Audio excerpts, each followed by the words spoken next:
Então vamos continuar com a nossa leitura comentada do Caminho da Servidão, do Hayek, capítulo 11, O Fim da Verdade. E o nome do capítulo é O Fim da Verdade, mas também poderia ser O Planejamento Central da Cultura. É como o que um governo tem que fazer com as ideias e como ele vai se relacionar com a liberdade de pensamento, a liberdade de cátedra para controlar a população. E ele poderia... Esse é outro capítulo que poderia ser um livro inteiro, e de fato é vários livros, na verdade. E ele antecipa um pouco a ideia de uma guerra cultural, a ideia de uma guerra intelectual, de que só mudando as ideias você consegue controlar uma população. E é engraçado você pensar, porque muita gente pensa nessa ideia de doutrinação e infiltração socialista e comunista nas escolas como uma coisa nova, uma coisa que se desenvolveu depois que se percebeu que a União Soviética... Mas não, esse tipo de metodologia, na verdade, é uma forma amaciada, é uma forma diluída, é uma forma mais leve da doutrinação que se via quase como uma regra, na verdade, nos anos 20, 30 e 40 na Europa de maneira geral. Então não é que essa ideia, essa coisa que a gente vê hoje de doutrinação e de guerra cultural seja uma coisa nova, mas ela é uma redução de uma coisa anterior, que era o controle total da cultura, da educação, da atividade intelectual, assim como a social-democracia é uma versão mais leve, mais diluída do socialismo. Então, quer dizer, tudo menos para ver se a galera não percebe e você vai no jogo do longo prazo.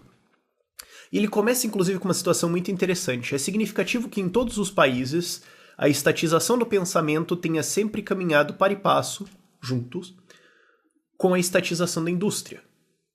Não dá pra fazer um sem o outro. Lembra aquela coisa que eu vivo falando? Não adianta você mudar os políticos sem mudar as ideias. Socialistas também entendem isso, ok? E o Hayek já começa num jeito muito atípico de Hayek, em que ele começa o capítulo com uma frase que resume o capítulo. Ele vai direto ao assunto, isso é raro pra Hayek. É uma dica de escrita pra vocês. Não façam o que o Hayek faz. Ele quebra muito, ele chega e fala já na primeira frase: o modo mais eficaz de fazer com que todos sirvam a um sistema único de objetivos visado pelo plano social é fazer com que todos acreditem nesses objetivos. Só ele fala, entendi, dava pra parar o capítulo aqui, né? Poxa, é só fazer com que todo mundo acredite no que o Estado quer. A questão é como, certo? E a questão é qual vai ser o processo, o que vai ter que ser feito e o que vai cair aí no meio do caminho. E uma coisa que ele não fala nesse capítulo é que isso é inevitável. Isso é necessário para um totalitarismo. Assim como ele fala, olha, não existe totalitarismo bonzinho, só existe totalitarismo mau. Não existe planejamento central voluntário, só existe planejamento central com força. Ele também diz, esquece de dizer, mas está implícito nesse capítulo, só existe planejamento central com doutrinação. Não existe liberdade de cátedra, liberdade de crítica, liberdade de imprensa, liberdade de discurso no planejamento central. E quem defende um não consegue defender o outro. Isso é uma coisa que muita gente aí mais inocente não percebe. E eu não culpo eles porque a gente vai ver ao longo desses capítulos justamente o que aconteceu, né? É engraçado que num livro de 1944 ele já enuncia basicamente como é que vai ser o sistema, como é que vai ser a guerra intelectual nas próximas décadas. Talvez ele nem tenha percebido que ele faz uma previsão aqui, mas... isso é um dos grandes jeitos de medir uma força de uma teoria, né? A capacidade dela de fazer previsões.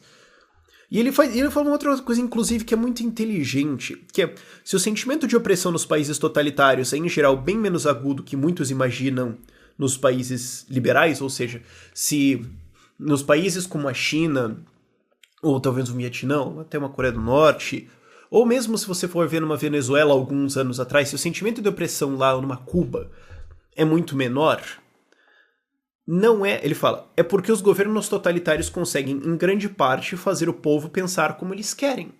Quer dizer, não é que as pessoas pensaram criticamente, avaliaram o que elas estão perdendo e o que elas estão ganhando e concordaram. É só que elas param de pensar mesmo. É importante se dizer isso. E no começo desse capítulo mesmo ele está falando de propaganda, da ideia de controle de pensamento. Você tem que fazer as pessoas concordarem com os ideais culturais, você tem que fazer as pessoas concordarem com os ideais intelectuais, você vai ter que fazer propaganda massiva de Estado, você vai ter que estatizar o pensamento.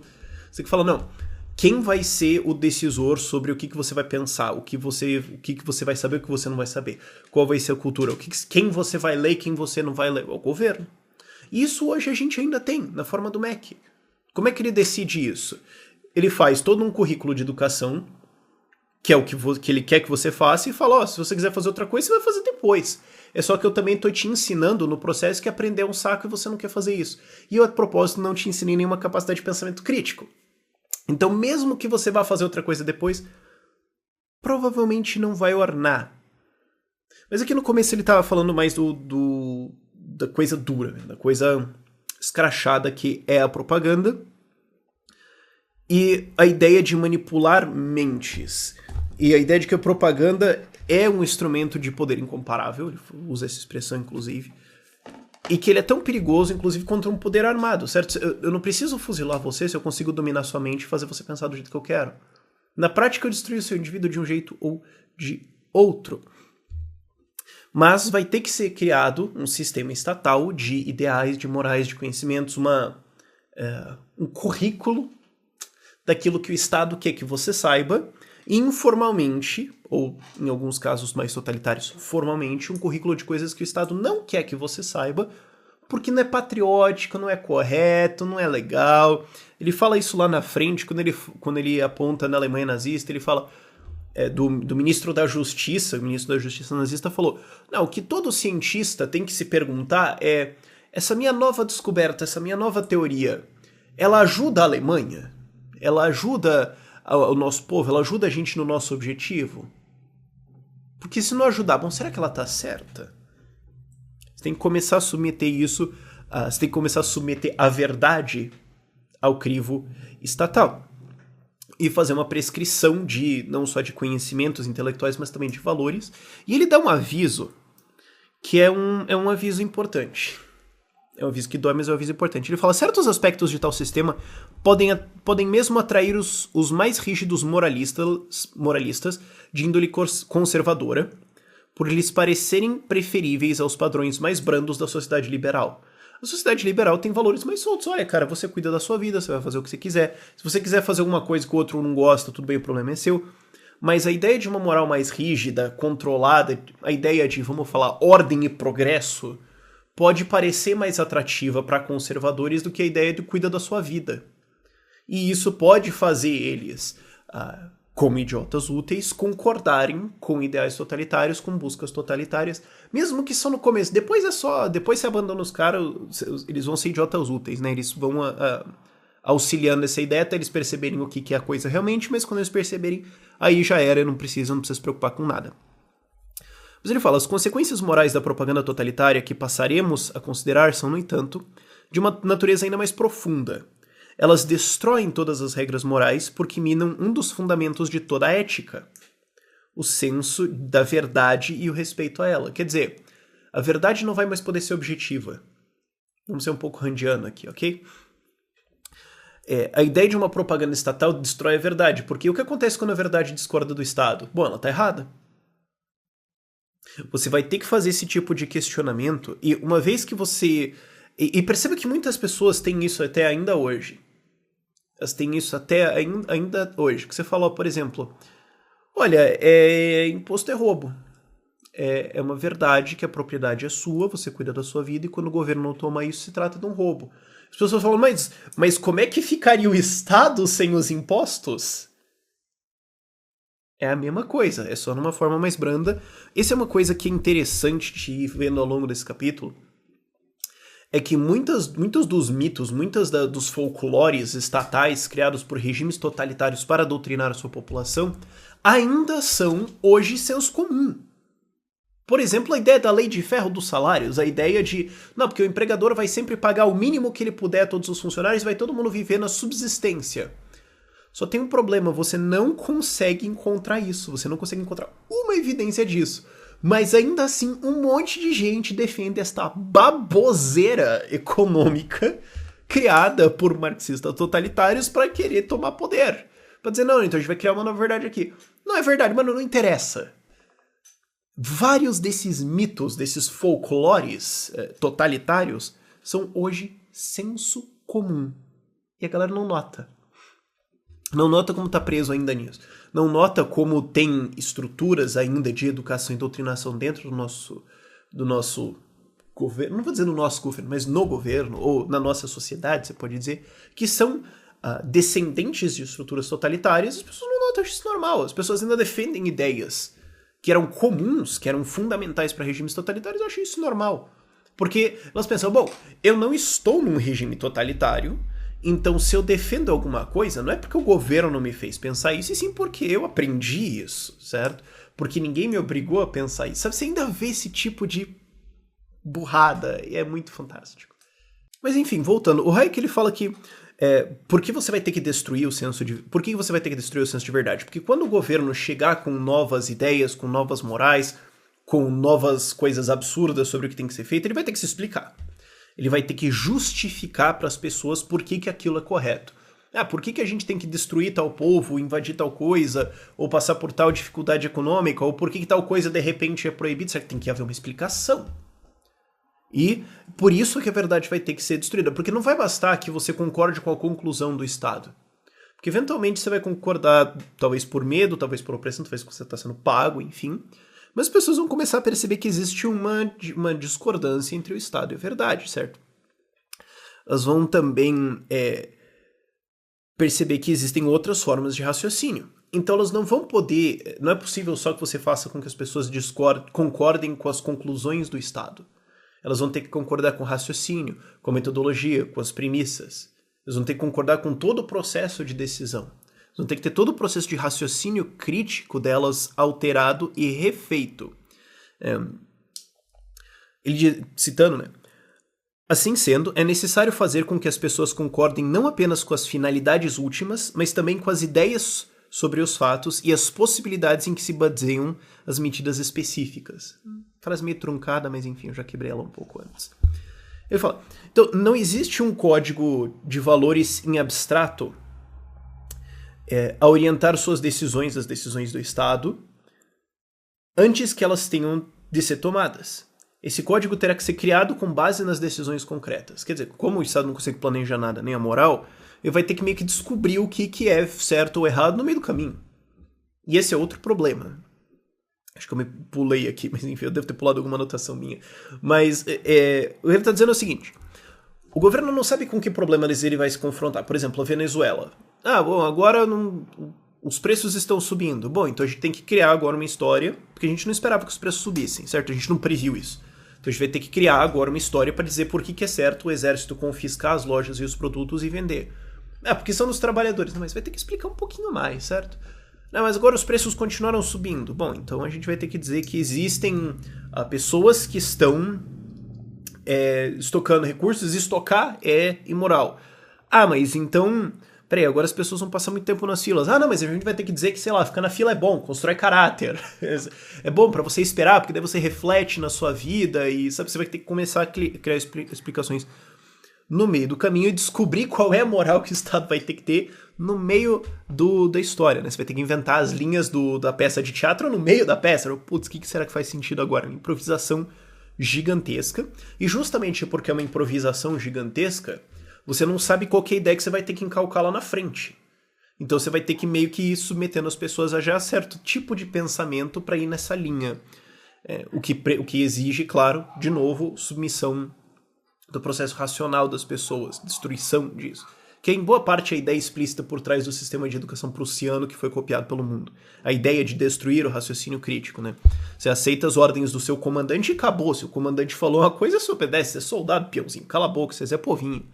Enfim, mas o povo vai ter que achar que essas decisões são justas, ele fala isso, né?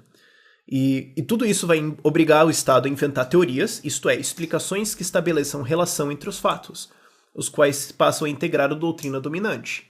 Então você vai ter que começar... Ele usa basicamente a Alemanha nazista como exemplo, porque é mais caricato, é mais fácil.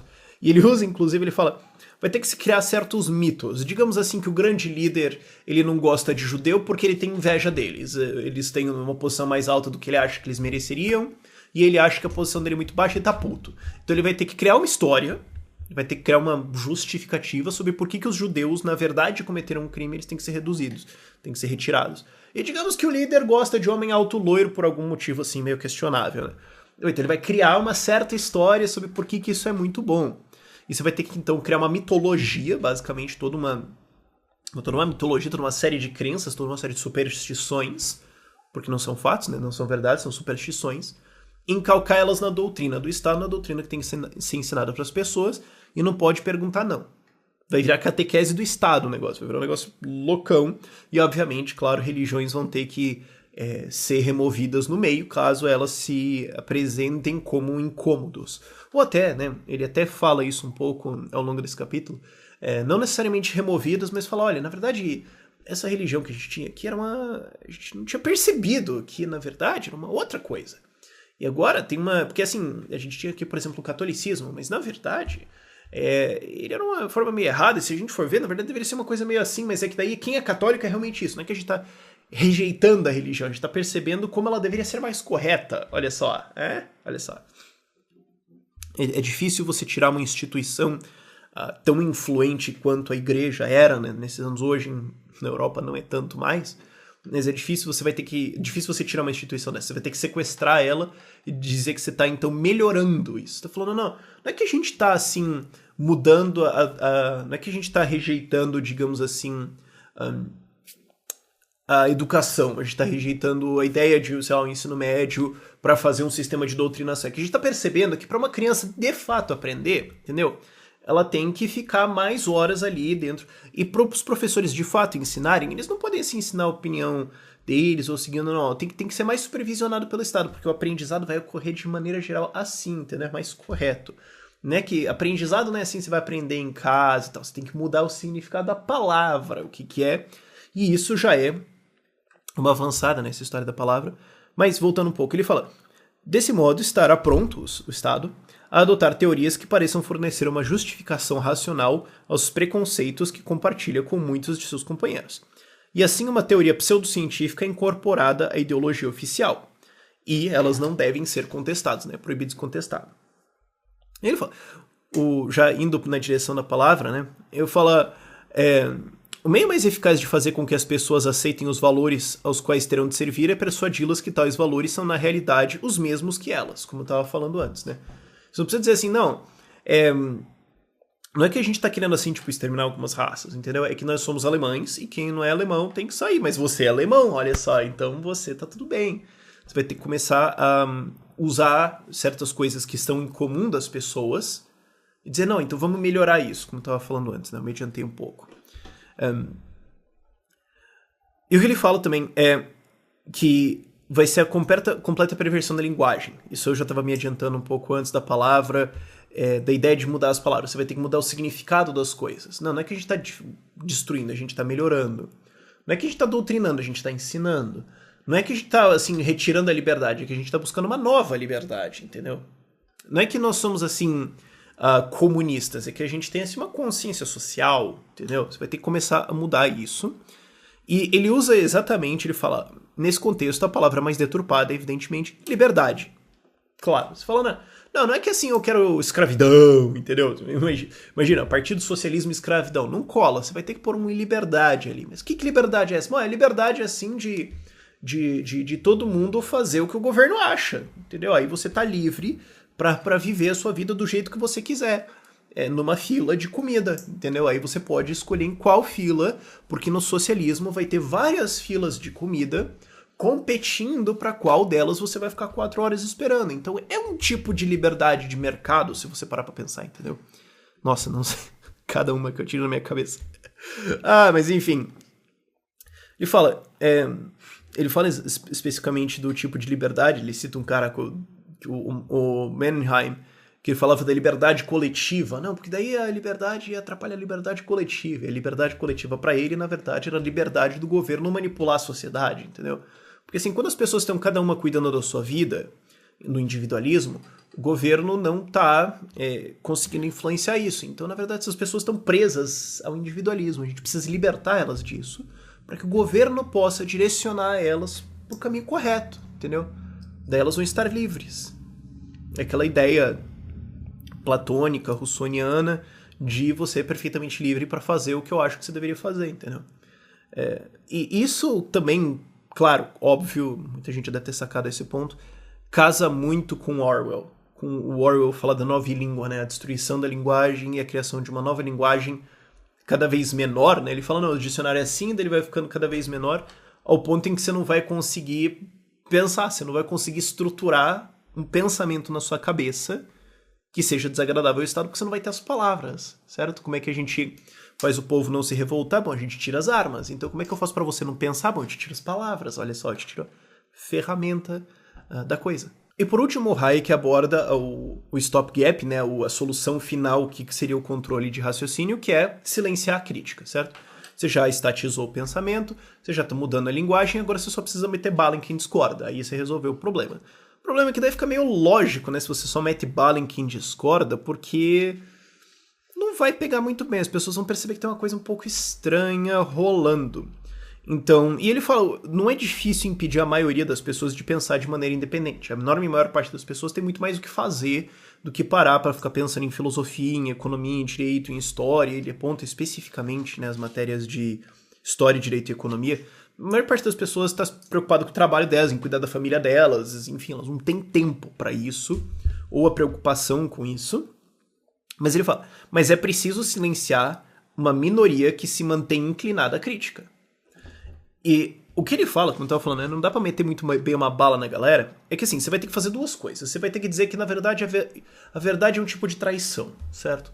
Existe o folclore do partido, existe um mito econômico e legal e histórico do partido de como as coisas foram.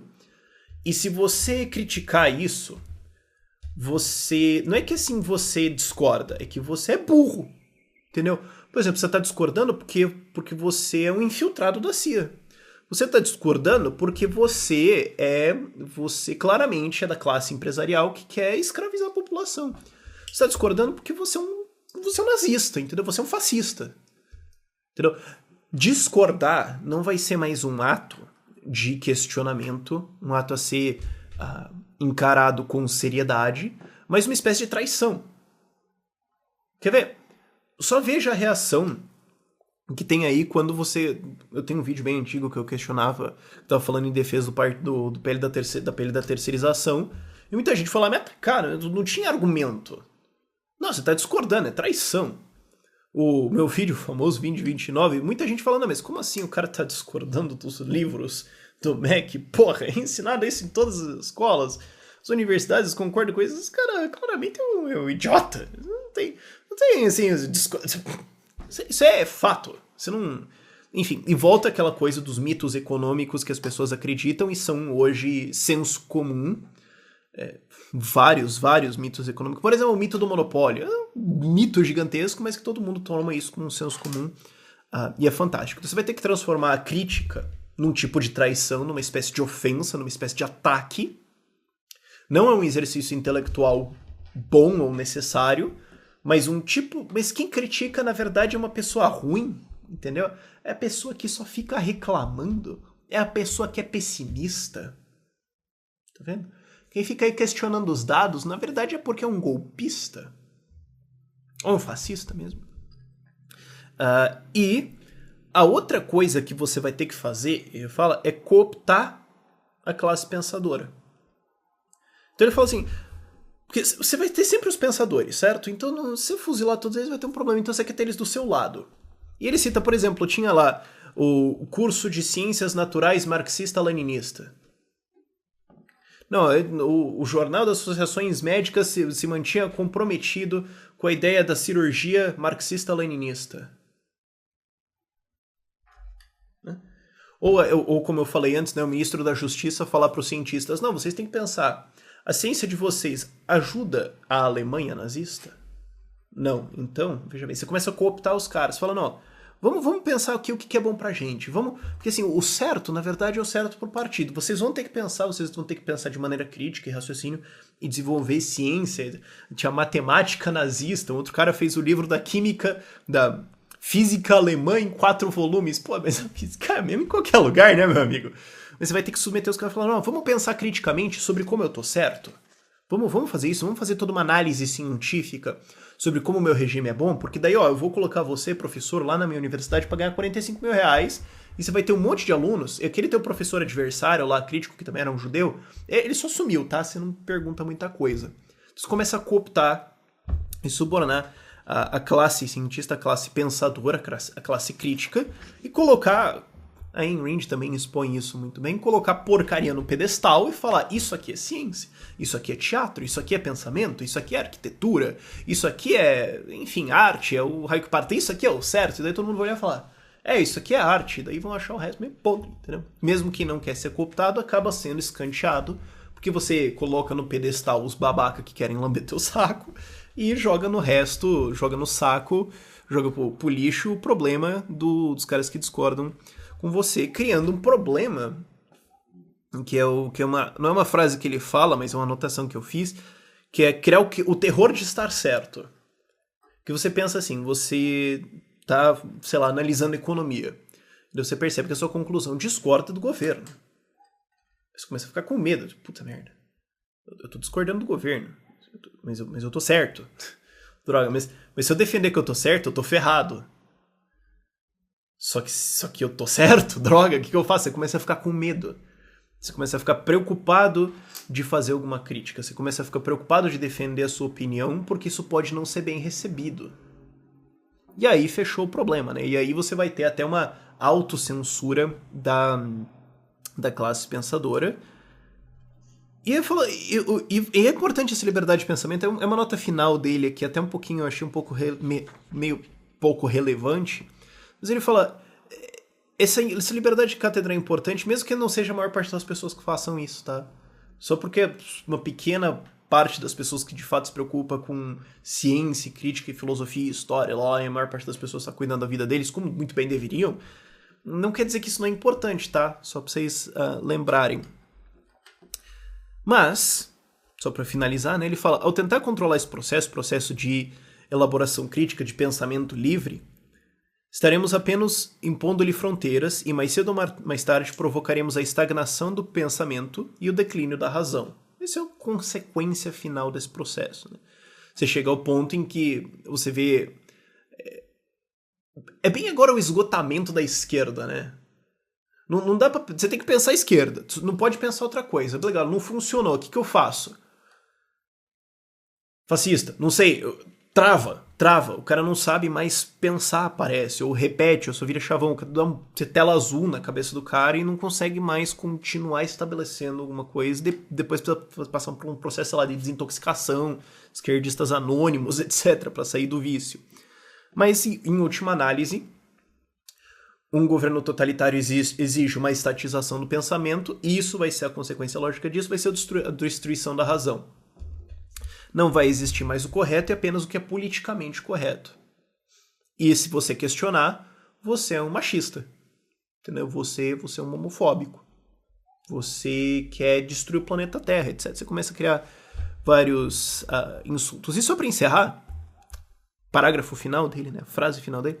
O individualismo é assim, ele fala em contraponto, né? O individualismo é assim uma atitude de humildade diante desse processo social e de tolerância para com as opiniões alheias.